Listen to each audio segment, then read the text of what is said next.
There are countless awesome Ninjago minifigures, but unfortunately not all of them are too accurate. This is what I'll be trying to fix in part 2 of this series, even including 4-armed Oni lights, so stick around for that. At first, I did a few tiny mistakes in the previous video. At first, Eric's skull actually never features his Eric's torso in the show, he just has his regular Day of the Departed one. Future Nia actually doesn't have an armor piece. Despite all of the inaccuracies, it seems like Stone Armor Kai is even meant to have dark red arms. It's a little bit hard to see, but given the fact that Lloyd has dark green arms that matches his color on the torso, I think this makes enough sense. OG Pythor minifigure actually has purple arms in the show, which clearly isn't the case on the actual minifigure. In fact, even Legacy didn't go on and fix that. You can't even get an accurate pair of arms.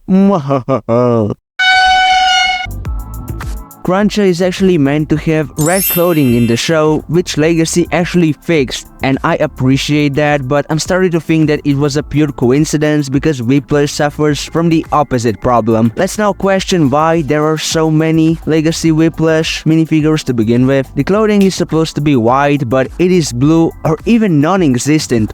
Bruh. Wait guys, I can stop it.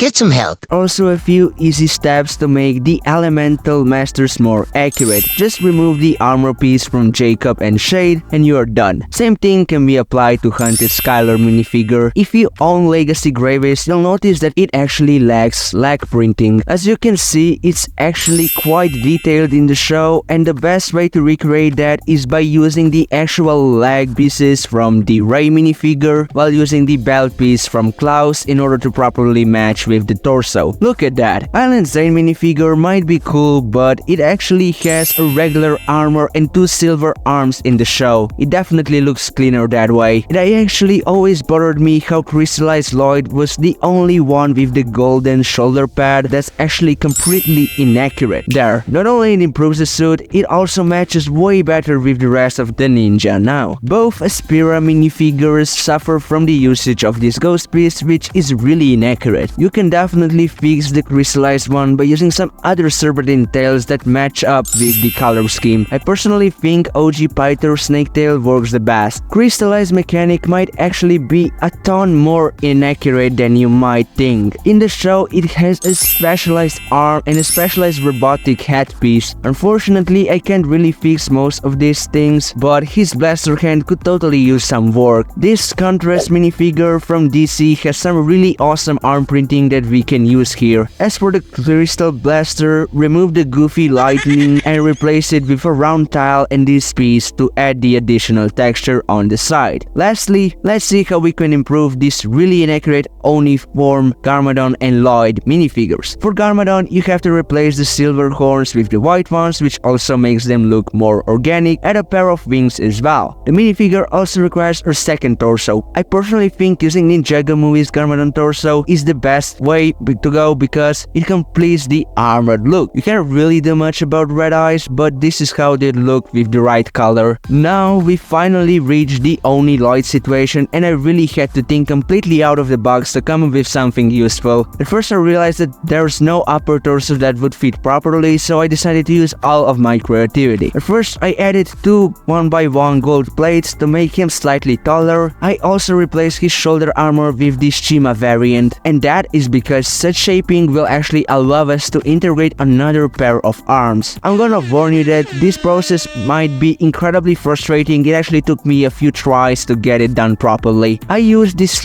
Lego rubber band piece and just briefly connected it with 2 golden arms. Also, make sure to remove his helmet first so you'll have an easier time getting the arms connected with rubber band under his armor. It might take a few tries, but the result is pretty amazing. Also, make sure to put a round tile on the middle of the armor piece so the rubber band has more tension. The model is a bit fragile, but if you're careful enough, you can even move the arms, which is really epic. Also, this is how it looks with the edited eye color. This is gonna wrap up this video. Which minifigure had the best upgrade? If you have any more ideas on how to fix inaccurate minifigures, comment down below as well. Like and subscribe for more entertaining Ninjago content. Have a great day, see you in the next video. Bye bye.